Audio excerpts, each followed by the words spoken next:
everybody. Just had some technical difficulties, but we're good to go right now. So, if you didn't see yesterday, I shared a pretty great opportunity for Bitcoin Cash. If you want to make some money, check that video out. Like, subscribe, and comment. We're going to be sharing news articles, opportunities, value, and everything else in the cryptocurrency blockchain sphere. So, we were sitting around $200 billion market cap for a little while. Bitcoin dominance went up to 56. Like I said, I do see that going up to 60%. When Bitcoin starts pushing, we might see that around 65%. It'll just annihilate all altcoins. So let's look at September, because that's where we're at. Starting September, we're around almost $240 billion. And we've dropped a lot. We're at $194 billion. For the last few days, we were kind of stagnant. We were kind of consolidating over the 200 billion mark, and now we just dropped. Everything's looking a little red. Bitcoin's down 3%, Ethereum 6.5%, xRapid 2.5%. Everything was pretty green yesterday. You can see that everything kind of looks the same, just a huge drop. So let's get into the news. If you are in Canada, Wirex is launching a crypto debit card and Visa card. They got a deal with FinTrack, so I think this is one of the most promising cards that we will see come into action. There's a lot of cards that have been introduced. A lot of them were scams. A lot of them stopped working. I think Wirex hopefully can pull it off.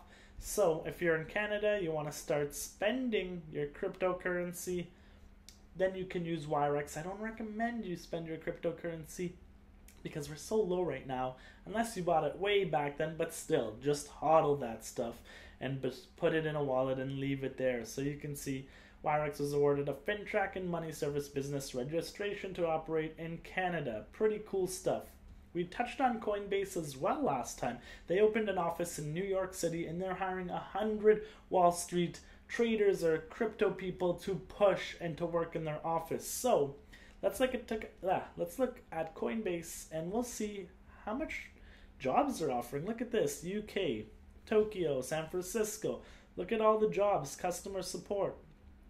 So if you think you fit in any of these, definitely try and apply, because crypto is moving forward so quick. Look at all the jobs they're friggin' hiring, like fraud, HR, and recruiting. So working for a company like Coinbase would probably be working for a company like Google, let's say, when it first started out. And these guys are just going to get bigger and bigger. They're planning on opening a few more offices worldwide. So if you think you got what it takes, try hitting up Coinbase. And when you get a job, hit me up and let me know which coins are coming on next into the Coinbase wallets, because those coins pump. Let's get rid of that.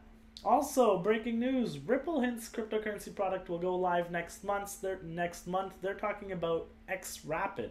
So currently, they have a product called xCurrent.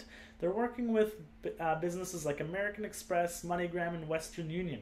So their product is going to fasten. They're going to make the process faster for businesses, banks, financial institutions to send money from country to country. So let's say if you wanted to send money from India or from the US to India, that'll take maybe a few days. The fees are going to be a lot more, but now they've implemented this. You send US dollars to XRP, and then XRP to the Indian currency, which is rupees. And that can be done within the day, maybe within the hour, depends on what exchanges and what systems they're using, but this is for commercial use. So they'll be using XRP, the token, and that's good news for XRP. That means more financial institutions, more businesses, and mostly banks, if they do hop onto this product, will be buying and essentially selling XRP. So the volume would go up,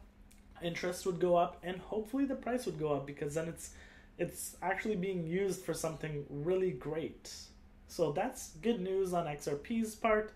Also, another country coming in and suggesting using cryptocurrency.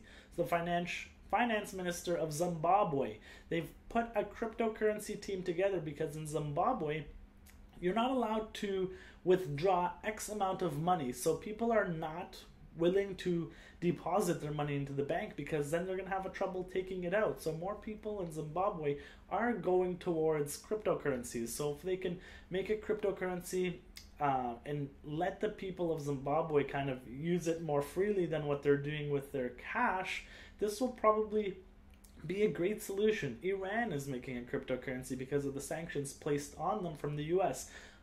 Russia is working on making a cryptocurrency. Venezuela is making a cryptocurrency, Petro, which, you know, we don't really need to get into it, but it's just a scam, most likely. So even though if countries are moving forward to putting a cryptocurrency team in the finance sector and just trying to make a cryptocurrency that's backed by their dollar, these are great moves. Like people saying, oh, crypto's dead and whatnot. Why are countries moving forward and using the technology? And people are saying maybe they'll just use the blockchain but not the coin. But a lot of countries are trying to tie their coin or their fiat to the cryptocurrency. So altogether, good news. More awareness being made, more teams. As you can see, Coinbase is hiring tons of people. So this is just the news for today. I wanted to share some of the articles that stuck up to me, the ones that are great, positive, and things like that. Nothing too negative as of now. So that's about it. Like, subscribe, comment. We're going to give you guys tons of news, opportunities, and everything else in the cryptocurrency and blockchain sphere. So thank you for watching, and I'll see you guys tomorrow.